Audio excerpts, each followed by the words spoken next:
السلام علیکم ورحمۃ اللہ وبرکاتہ۔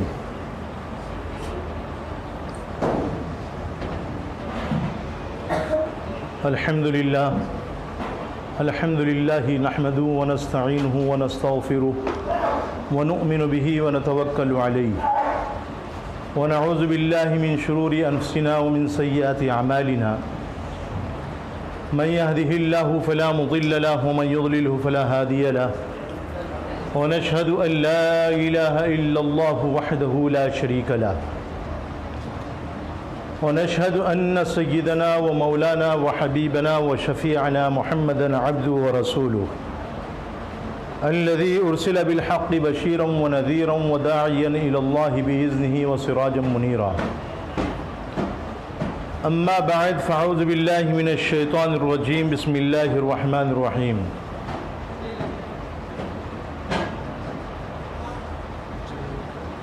إنه لكتاب عزيز لا يأتيه الباطل من بين يديه ولا من خلفه تنزيل من حكيم حميد صدق الله مولانا العظيم وصدق رسوله النبي الكريم ونحن على ذلك من الشاهدين والشاكرين والحمد لله رب العالمين اللهم صل على محمد وعلى آل محمد كما صليت على إبراهيم وعلى آل إبراهيم إنك حميد مجيد اللهم بارك على محمد وعلى آل محمد كما باركت على إبراهيم وعلى آل إبراهيم إنك حميد مجيد برادران ملت معزز سامعین کرام،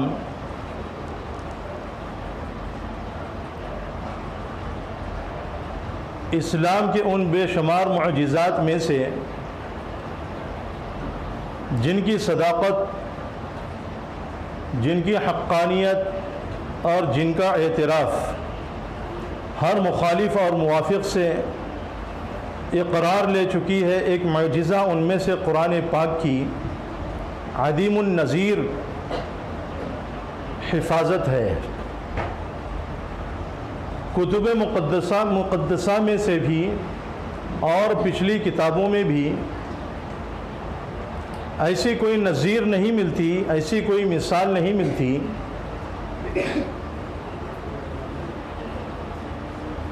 جو مثال قرآن کریم کی اللہ رب العزت نے ہمارے سامنے رکھی ہے۔ قرآن کریم بے شمار معجزات میں سے نبی اکرم تاجدار مدینہ محمد عربی صلی اللہ علیہ وسلم کا سب سے بڑا معجزہ ہے۔ اس معجزے کو بڑے بڑے فصحاء نے، بلغاء نے، قلمدان نے اور زباندان نے بھی اقرار کیا ہے۔ قرآن کریم کو اللہ رب العزت نے لفظی اعتبار سے بھی اور معنوی اعتبار سے بھی دونوں طریقے سے اس کی حفاظت کی ذمہ داری لی ہے۔ دنیا میں کوئی کتاب ایسی نہیں ہے کہ جو قرآن کریم کی نظیر پیش کر سکیں یا قرآن کریم کی مثال پیش کر سکے۔ قرآن کریم کی ایک آیت، چھوٹی آیت کی جیسی بھی آج تک کوئی بنا کر کے پیش نہیں کر سکا۔ قرآن کریم اللہ رب العزت کی بہت ہی عظیم الشان کتاب ہے، کلام اللہ ہے، قرآن مجید ہے۔ اس لیے اللہ رب العزت نے قرآن کریم میں ایک جگہ پر بیان فرمایا، إِنَّهُ لَكِتَابٌ عَزِيزٌ لَا يَأْتِيهِ الْبَاطِلُ مِنْ بَيْنِ يَدَيْهِ وَلَا مِنْ خَلْفِهِ تَنزِيلٌ مِنْ حَكِيمٍ حَمِيدٍ۔ قرآن کریم ایسی کتاب عزیز ہے جس پر جھوٹ کا کوئی دخل نہیں، یعنی جس میں جو ہے نا باطل داخل ہو ہی نہیں سکتا، نہ آگے سے نہ پیچھے سے۔ اور یہ کلام اللہ کا نازل کردہ ہے، اور اللہ رب العزت کی ذات حکیم ہے، حمید ہے، قابل تعریف ہے، بزرگوار ہے۔ پچھلی کتابوں کو آپ اٹھا کر کے دیکھ لو تو آپ کو یہ معلوم ہوگا کہ پچھلی کتابیں جتنی بھی تھی وہ صرف کتاب تھی، کلام اللہ نہیں تھی۔ کتاب میں اور کلام اللہ میں دونوں میں فرق ہے۔ کتاب کہتے ہیں کہ جس کے معانی اور مطالب اللہ کی جانب سے ہوں، لیکن اس کے حروف اور اس کے الفاظ اور اس کے عبارت فرشتے کے ہوں یا نبی کے ہوں، اس کو کتاب کہا جاتا ہے۔ اور کلام اللہ اس کو کہا جاتا ہے کہ جس کے معانی بھی، مطالب بھی، جس کے حروف، الفاظ اور عبارت سب کے سب اللہ کے ہوں۔ یہ دونوں میں فرق ہے۔ تو پچھلی جتنی بھی کتابیں نازل ہوئی قرآن کریم سے پہلے، جن کو ہم کتب مقدسہ، کتب مقدمہ کہتے ہیں، چاہے وہ تورات ہو، انجیل ہو، زبور ہو، آسمانی صحیفے ہو، وہ سب کے سب جو ہے نا کتابیں تھی، کلام اللہ نہیں تھی۔ اور قرآن کریم یہ کتاب اللہ بھی ہے، کلام اللہ بھی ہے، اور اس کو قرآن کریم بھی کہتے ہیں۔ جیسا کہ اللہ رب العزت نے مختلف جگہ پر فرمایا انہ لقرآن کریم بل ہوا قرآن مجید فی لوح محفوظ۔ یہ قرآن کریم لوح محفوظ میں اللہ کے پاس میں بھی موجود ہے، بیت العزت میں پہلے آسمان پر بھی محفوظ ہے، اور یہ قرآن کریم حضرت محمد الرسول اللہ صلی اللہ علیہ وسلم کے پاس میں لایا گیا، آپ کے سینے میں بھی محفوظ،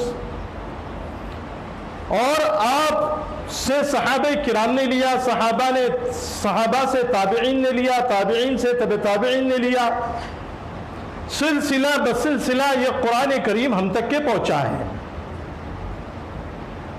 لیکن اس بات کو یاد رکھیں کہ پہلی جو کتابیں تھیں ان کی حفاظت کی ذمہ داری اللہ نے نہیں لی تھی، بلکہ جن پیغمبروں پر ان کتابوں کو نازل کیا گیا تھا ان پیغمبروں کو اور ان کے ماننے والوں کو حفاظت کی ذمہ داری دی تھی۔ پیغمبر چلے گئے، ماننے والوں نے حفاظت نہیں کی، کتابوں میں خلط ملط ہو گیا، اصل کتاب جو ہے نا اٹھا لی گئی۔ پھر اس کے بعد میں ان پیغمبروں کے ماننے والوں میں سے کسی نے اپنے ہاتھ سے زبور لکھا، کسی نے تورات لکھا، کسی نے انجیل لکھی، وہ سب ان کے ہاتھوں کے لکھی ہوئی کتابیں ہیں۔ اس سے جو یہ بات معلوم ہوتی ہے کہ ان کتابوں میں تحریف لفظی بھی ہوئی ہے، تحریف معنوی بھی ہوئی ہے، کہ الفاظ کو بھی بدل دیا گیا ہے اور الفاظ کی معانی کو بھی بدل دیا گیا ہے۔ اور قرآن کریم کی حفاظت کی ذمہ داری اللہ رب العزت نے خود لی ہے۔ اِنَّا نَحْنُ نَزَّلْنَا الذِّكْرَ وَإِنَّا لَهُ لَحَافِظُونَ۔ اس لحاظ سے قرآن کریم کے الفاظ بھی محفوظ ہے، معانی بھی محفوظ ہے، کیونکہ معانی بھی اللہ کے ہیں، مطالب بھی اللہ کے ہیں، اور حروف، الفاظ، عبارت بھی اللہ کی ہے۔ اس لیے یہ قرآن کریم آج تک کے محفوظ ہے۔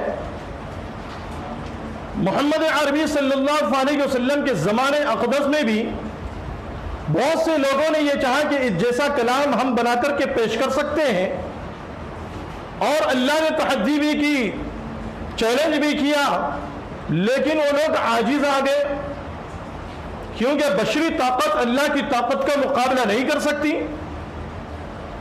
کسی بھی اعتبار سے اللہ کا مقابلہ کرنے کی طاقت انسان کے اندر، جنات کے اندر، فرشتوں کے اندر، خالق کے علاوہ جتنی بھی مخلوق ہے، کسی مخلوق کے اندر تمام مخلوق مل کر کے بھی خالق کا مقابلہ کرنا چاہے تو نہیں کر سکتی۔ اور اللہ نے فرما دیا وَإِن كُنتُمْ فِي رَيْبٍ مِّمَّا نَزَّلْنَا عَلَىٰ عَبْدِنَا فَأْتُوا بِسُورَةٍ مِّن مِّثْلِهِ وَادْعُوا شُهَدَاءَكُم مِّن دُونِ اللَّهِ إِن كُنتُمْ صَادِقِينَ۔ ایک سورت بنا کر کے پیش کر دو، صرف تم ہی نہیں بلکہ تمہارے جتنے بھی معبودان باطلہ ہیں جن کی تم عبادت کرتے ہو۔ اور اس بات کو یاد رکھو کہ یہ چیلنج اور یہ تحدی صرف زمانے نبوت ہی کے لیے نہیں تھی، بلکہ آپ کے بعد کے زمانے کے لیے بھی، آج کے زمانے کے لیے بھی، آج کے بعد میں جو وقت آنے والا ہے ان کے لیے بھی، اس زمانے میں جو لوگ موجود تھے ان کے لیے بھی، اور آپ کے بعد میں جو لوگ موجود ہوئے آئے، اور آج کے زمانے میں جو بڑے بڑے فصحاء بلغاء ماہرین جو بڑے بڑے خطیب ہیں ان کے لیے بھی اللہ نے یہ دعویٰ کیا ہے کہ اس جیسی ایک صورت پیش کر دو.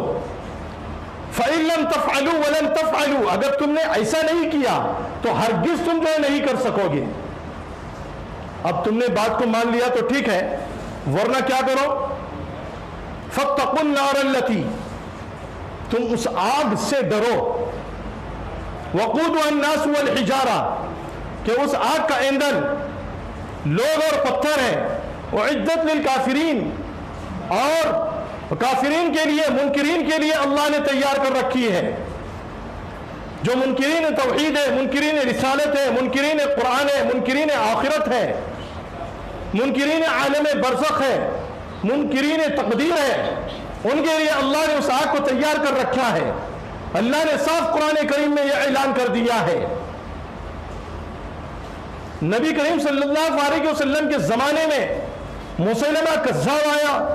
مسیلمہ کذاب جو جھوٹا نبی تھا، اس نے کہا کہ میں جیسا کلام جو ہے بنا کر کے پیش کر سکتا ہوں، ایک آیت بھی جو ہے بنا نہیں سکا. اس نے بنایا، لوگوں نے اس کی ہنسی اڑائی، مذاق اڑایا، اس کے ساتھ میں تمسخر کیا. لوگوں کو معلوم ہو گیا کہ جھوٹا نبی ہے. اسود عنسی آیا، مسیلمہ کذاب کا قتل ہوا، اسود عنسی کا قتل ہوا. اس نے بھی دعویٰ کیا کہ میں بنا کر کے پیش کر دوں گا. سجا نامی عورت آئی، اس نے بھی نبوت کا دعویٰ کی. اس کا بھی جو ہے نا بہت برا سلوک ہوا.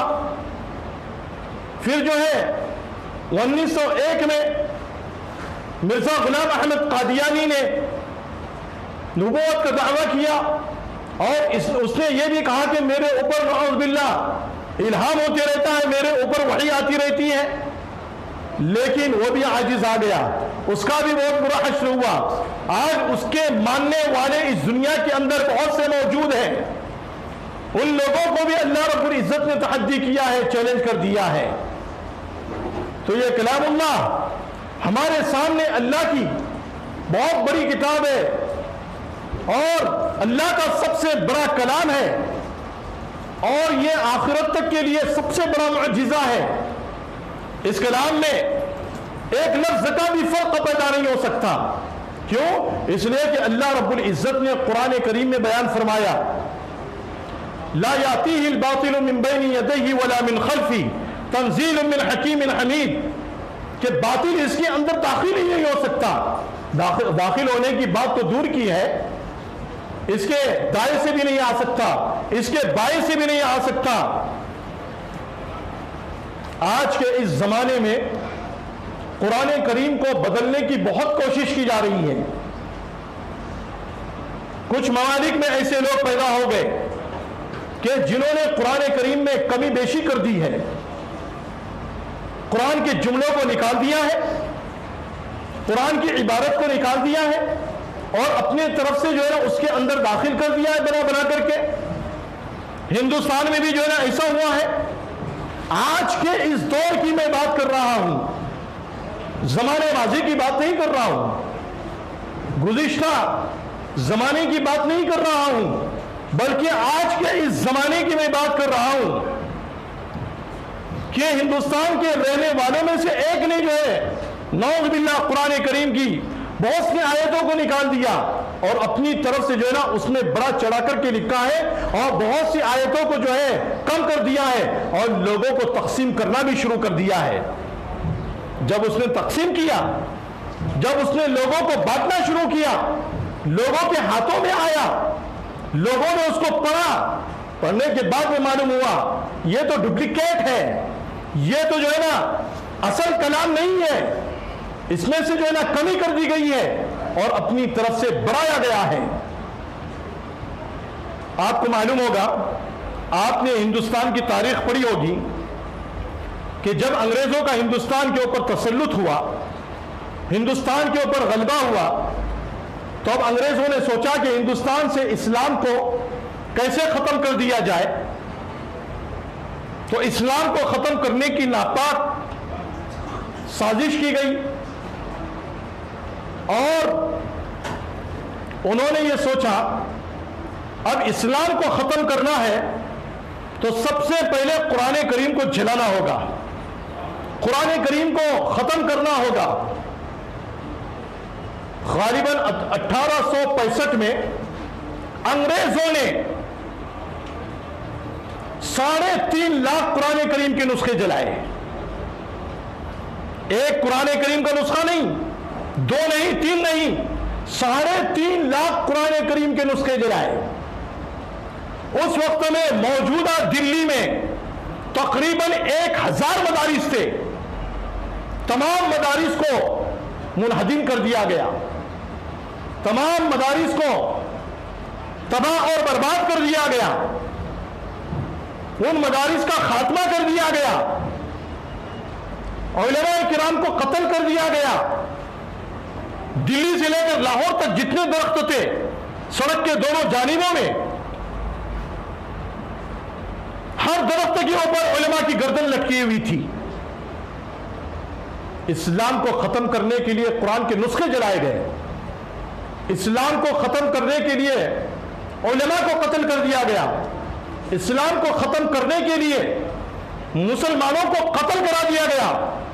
لیکن یہ اسلام اور یہ قرآن کریم جس کی حفاظت کا ذمہ اللہ نے لیا ہے، کیا یہ پھوکوں سے بجھایا جائے گا؟ کیا اس چراغ کو پھونک مارنے سے ختم کر دیا جائے گا؟ اس کی روشنی کو ختم کر دیا جائے گا؟ پھوکوں سے یہ چراغ بجھایا نہیں جا سکتا۔ اللہ نے قرآن کریم میں بیان فرمایا، یریدون ان یطفئوا نور اللہ بافواہہم، وہ لوگ چاہتے ہیں کہ اللہ کے نور کو اپنے منہ سے بجھا دے۔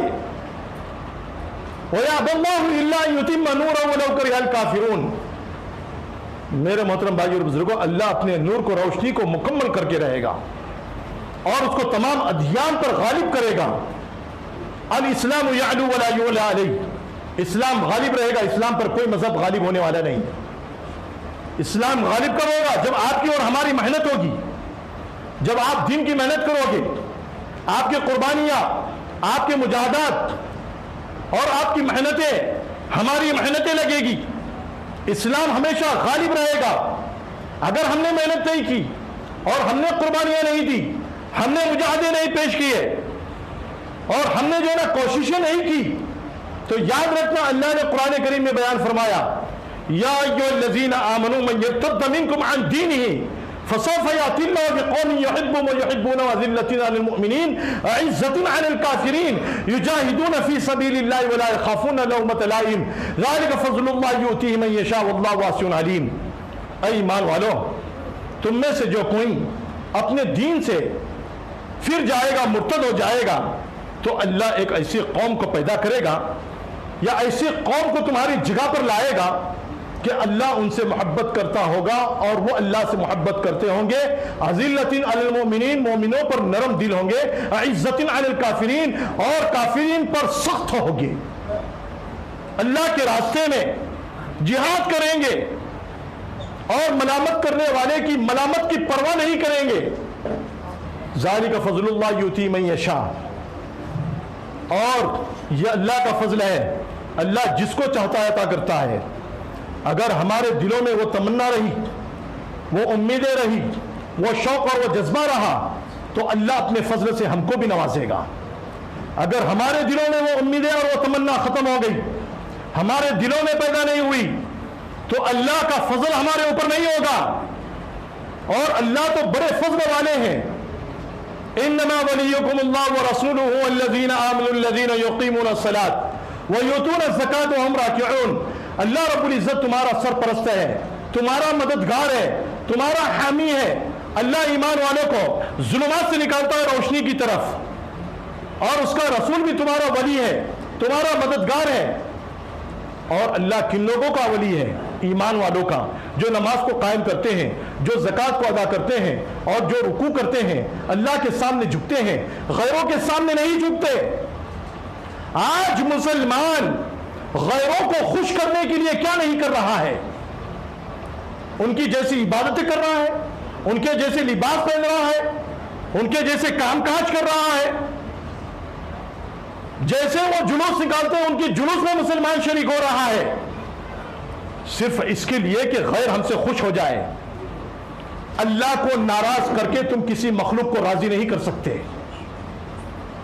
اگر آپ نے اللہ کو ناراض کر دیا اور غیروں کو خوش کر دیا تو اس بات کو یاد رکھو کہ اللہ ان غیروں کو بھی تم سے ناراض کر دے گا اور اللہ ان کو تمہارے اوپر غالب کر دے گا اور وہ قوم تمہارا خاتمہ کر دے گی، اور یہ پہلے سے چلتا آیا ہے اور یہ پہلے سے ہوتا رہا ہے۔ ہمیں یہ چاہیے کہ ہم قرآن کریم کے احکام پر عمل کرنے والے ہو جائیں۔ اللہ کا کلام ایک ایسا کلام ہے، اللہ نے خود قرآن کریم میں بیان فرمایا، الذین آمنوا وکانوا یتقون لہم البشریٰ فی الحیات الدنیا وفی الآخرہ۔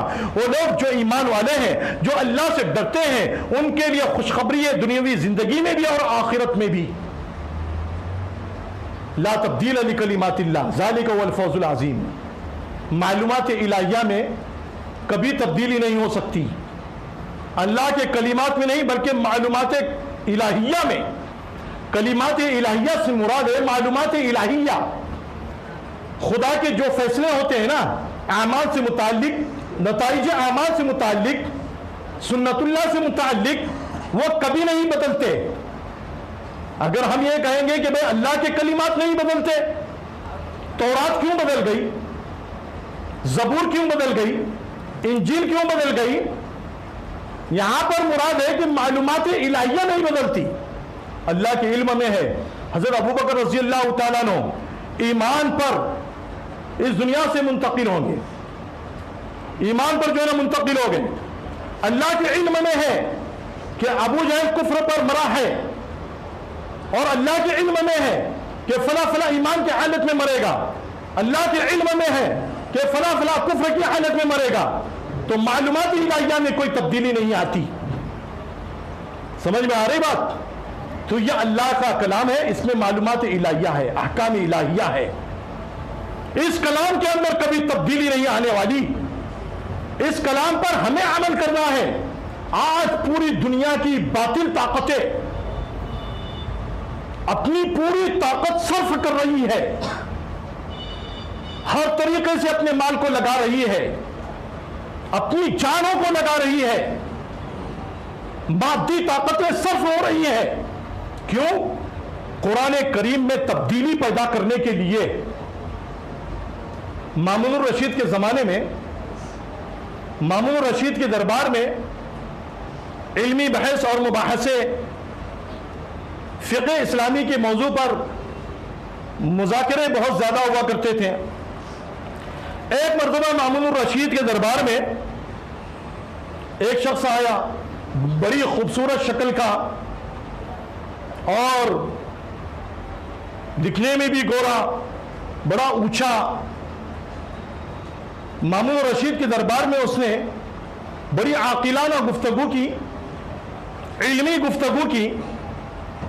جب مجلس برخاست ہو گئی، ختم ہو گئی، تو مامون الرشید نے اس کو بلا کر کے یہ پوچھا، کیا تم اسرائیلی ہو، یہودی ہو؟ تو اس نے کہا کہ ہاں بادشاہ سلامت، میں اسرائیلی ہوں، یہودی ہوں۔ تو مامون الرشید نے امتحان لینے کے لیے اس سے کہا کہ تم مسلمان ہو جاؤ، ہم تمہارے ساتھ میں بہت اچھا سلوک کریں گے، امتحان لینے کے لیے کہا۔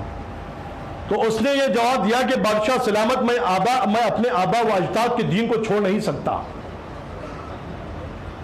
اچھا، اب تو وہ یہ کہہ کر کے چلا گیا۔ پھر ایک سال کے بعد میں دوبارہ فقہ اسلامی کی موضوع پر ایک مذاکرے کی مجلس بادشاہ کے دربار میں طے ہوئی۔ اب وہ شخص جو ہے، جو ایک سال پہلے آیا تھا یہودی، وہ بھی اس مجلس میں شریک ہوا، اور آنے کے بعد میں فقہ اسلامی کے موضوع پر اس نے بہترین تقریر کی، بڑا اچھا بیان کیا۔ تو مامون الرشید نے اس سے پوچھا کہ بھائی آپ ایک سال پہلے آئے تھے، تو اس وقت میں جو ہے میں نے آپ کو اسلام کی دعوت دی تھی، آپ نے انکار کر دیا تھا، اور اب آئے تو مسلمان ہو کر کے آئے، کیا بات ہے؟ تو اس نے کہا کہ بادشاہ سلامت، اللہ رب العزت نے مجھ کو بہت اچھا خطاط بنایا ہے، میں خوش نویس بھی ہوں، میری کتابت جو ہے نا بہت عمدہ ہے، نفیس ہے، میں کتابیں لکھتا ہوں، لکھنے کے بعد میں اس کو بیچتا ہوں، اس کی اچھی قیمت مجھ کو ملتی ہے۔ تو میں نے کیا کیا، آزمانے کے لیے قرآن کریم کے 3 نسخے اپنے ہاتھ سے لکھے، توریت کے بھی 3 نسخے اپنے ہاتھ سے لکھے، انجیل کے بھی 3 نسخے میں نے اپنے ہاتھ سے لکھے۔ توریت کے 3 نسخے لکھے تو اس میں جو ہے نا میں نے کمی زیادتی کر دی، اور لکھ کر کے اس کو جو ہے نا کنیسہ میں لے کر کے گیا، یہودیوں کی عبادت خانے میں، وہاں جا کر کے اس کو بیچا، لوگوں نے اس کو جو ہے نا خوشی خوشی خرید لیا۔ پھر انجیل کو میں نے اپنے ہاتھ سے لکھا 3 نسخے، ان کو بھی جو ہے گرجا گھر میں جا کر کے بیچا، تو اس کو بھی عیسائیوں نے اپنی خوشی خوشی رغبت کے ساتھ میں خرید لیا۔ پھر 3 نسخے میں نے قرآن کریم کے اپنے ہاتھ سے لکھے اور لے جا کر کے بازار میں بیچا، تو جو بھی اس کو لیتا، اس کو کھول کر کے دیکھتا، مجھ کو دوبارہ واپس کر دیتا۔ تو اس سے میں یہ سمجھ گیا کہ قرآن کریم کا ایک ایک لفظ قرآن کریم کے اندر محفوظ ہے، قرآن کریم کے لفظی معنوی معنی بھی جو ہے قرآن کریم کے اندر محفوظ ہے۔ یہ قرآن کریم بالکل محفوظ کتاب ہے، اور اللہ نے اس کی حفاظت کی ذمہ داری لی ہے۔ تو میں نے دیکھا کہ یہ کتاب بالکل محفوظ ہے۔ جب کتاب محفوظ ہے تو یہ جو مذہب کی کتاب ہے وہ بھی بالکل محفوظ ہے۔ تو میں اسلام میں داخل ہو گیا، میں مسلمان ہو گیا۔ تو آج تک جو ہے نا لوگ یہ کوشش کرتے آئے، چلے آتے رہے۔ نبی اکرم صلی اللہ علیہ وسلم کے زمانے میں ایک مرتبہ ایسا ہوا، ابو سفیان کا آپ نے نام سنا ہے، بعد میں مسلمان ہوئے، اور ابو جہل تو کفر کی حالت میں مرا۔ اخنس ابن شریق جو بہت بڑا منافق تھا، اسلام کا کٹر دشمن تھا، وہ بھی کفر کی حالت میں مرا۔ یہ تینوں جو ہے نا ایک رات میں، علامہ جلال الدین سیوطی رحمۃ اللہ علیہ نے اس واقعے کو الخصائص الکبریٰ میں نقل کیا ہے۔ ایک رات میں نکلے، تینوں کے دل میں یہ امید پیدا ہوئی، یہ تمنا پیدا ہوئی، یہ جذبہ پیدا ہوا کہ ہم قرآن کریم کو سنیں گے۔ دیکھیں بھائی کیسی کتاب ہے۔ اب تینوں الگ الگ نکلے، کسی کو یہ معلوم نہیں تھا کہ یہ فلاں اپنے گھر سے نکلا ہے، یہ اپنے گھر سے نکلا ہے، یہ اپنے گھر سے نکلا ہے۔ تینوں الگ الگ راستے پر جا کر کے رات کے اندھیرے میں نبی کریم صلی اللہ علیہ وسلم جہاں قرآن کریم پڑھا کرتے تھے وہاں جا کر کے سننے کے لیے کھڑے ہو گئے، اور الگ الگ کھڑے ہوئے۔ اب صبح ہونے سے پہلے صبح صادق سے پہلے تینوں واپس اپنے گھروں پر جانے لگے۔ راستے میں تینوں کی ایک جگہ ملاقات ہو گئی، تو تینوں نے ایک دوسرے سے پوچھا کہاں سے آ رہے؟ اس نے کہا کہ تم کہاں سے آ رہے؟ اس نے کہا تم کہاں سے آ رہے؟ تینوں نے کہا کہ ہم تو جو ہے نا قرآن کریم سننے کے لیے گئے تھے۔ اب تینوں نے کہا کہ دیکھو آئندہ ایسا مت کرنا، اگر عرب کے لوگوں کو معلوم ہو گیا تو سب کے سب مسلمان ہو جائیں گے۔ کیا کہا؟ سب کے سب مسلمان ہو جائیں گے، لہذا تینوں لوٹے۔ اب دوسری رات میں جو ہے نا پھر تینوں کے دل میں شوق اور رغبت پیدا ہوئی، اور پھر تینوں جو ہے نا رات کے اندھیرے میں گئے، قرآن کریم سننے لگے الگ الگ طریقے سے۔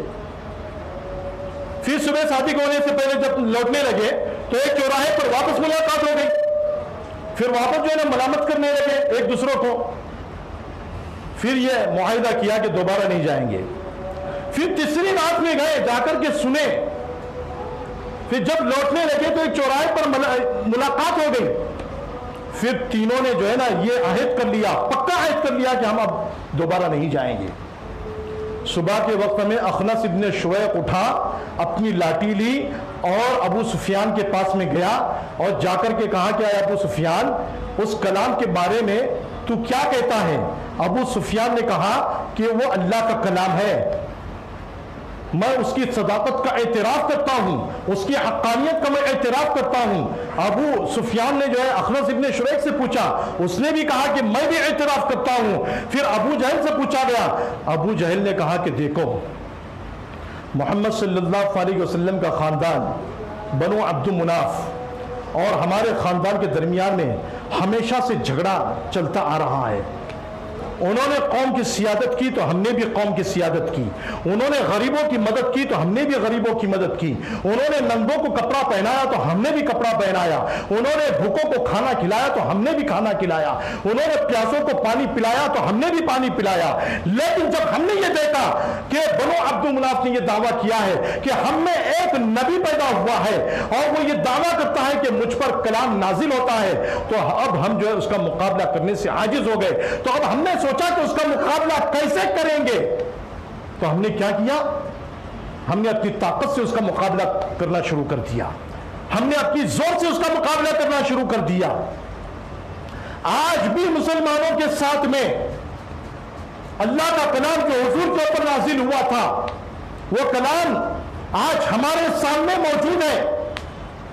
اس کلام کو مٹانے کی ناپاک سازش کی جا رہی ہے اور اس میں کمی بیشی کرنے کی پوری کوشش کی جا رہی ہے، مسلمانوں کو ختم کرنے کی کوشش کی جا رہی ہے۔ لیکن افسوس ہے مسلمانوں کے اوپر، یہ مسلمان قوم کیا روزانہ قرآن کریم کی تلاوت کرتی ہے؟ کیا یہ مسلمان قوم روزانہ قرآن کریم کو سمجھ کر پڑھتی ہے؟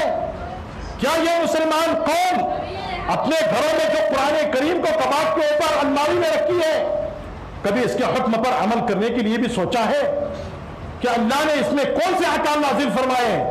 اللہ ہم سے چاہتا کیا ہے؟ اللہ نے اپنی چاہت کو قرآن کریم میں بیان فرمایا، وَمَا خَلَقْتُ الْجِنَّ وَالْإِنسَ إِلَّا لِيَعْبُدُونَ۔ اے انسان، میں یہ چاہتا ہوں کہ تم 100% میری عبادت کرنے والے ہو جاؤ، 1% نہیں، 100% میری عبادت کرنے والے ہو جاؤ۔ ہم نے مال کی عبادت کی، ہم نے جاگیر کی عبادت کی، ہم نے زمین کی عبادت کی، ہم نے غیروں کی عبادت کی۔ مولانا ابوالکلام آزاد نے ایک موقع پر یہ کہا تھا کہ ہندوستان میں ایک وقت ایسا آئے گا مسلمان غیروں کو خوش کرنے کے لیے غیروں کی جیسے اعمال کرے گا، لیکن تب بھی جو ہے نا وہ منکرین توحید مسلمان سے خوش نہیں ہوگا۔ اور آج وہی زمانہ چل رہا ہے۔ غلط کہہ رہا ہوں؟ غلط کہہ رہا ہوں نہیں؟ عورتوں کی عزتیں لوٹی جا رہی ہے، نہیں لوٹی جا رہی ہے؟ عورتوں کو تباہ برباد کر دیا جا رہا ہے، مسلمانوں کی ٹوپیاں دیکھ کر کے مسلمانوں کو قتل کیا جا رہا ہے، داڑھی دیکھ کر کے جو ہے مسلمانوں کو قتل کر دیا جا رہا ہے۔ کیا فرمایا تھا مولانا ابوالکلام آزاد نے؟ انسان کی سوئی ہوئی سبعیت، حیوانیت، بہیمیت پھر سے جاگ اٹھی ہے۔ وہ اشرف المخلوقات کی صورت سے آدمی ہے مگر خواہشات میں بھیڑیا ہے، محل سراؤں میں متمدن انسان ہے مگر میدانوں میں جنگلی درندہ ہے۔ آج ہے یا نہیں انسان جنگلی درندہ بنا ہوا ہے یا نہیں بنا ہوا ہے؟ برادران ملت، قرآن کریم پر عمل کر لو، یہ قرآن کریم ہمیں بچائے گا، اللہ کیا سفارش کرے گا۔ القرآن شافع مشفع ومحل مصدق۔ قرآن کریم ایک ایسی شفاعت کرنے والی کتاب ہے جس کی شفاعت قبول کی گئی ہے، ایسی جھگڑا کرنے والی کتاب ہے جس کا جھگڑا تسلیم کیا گیا ہے۔ من جعلہ امامہ، جو شخص اس کتاب کو اپنے آگے رکھے گا، عمل کرے گا، یہ کتاب اس کو جنت میں داخل کرائے گی۔ ومن جعلہ خلف الظہری ساقطہ الی النار، جو اس کو اپنے پیٹھ کے پیچھے ڈال دے گا، عمل نہیں کرے گا، یہ کتاب اس کو جہنم میں گرا دے گی۔ تو اللہ رب العزت سے دعا ہے کہ اللہ رب العزت آپ کو بھی اور مجھ کو بھی قرآن کریم کے احکام پر پورے طریقے سے 100% طریقے سے عمل کرنے کی توفیق نصیب فرمائے۔ وآخر دعوانا الحمد للہ رب العالمین۔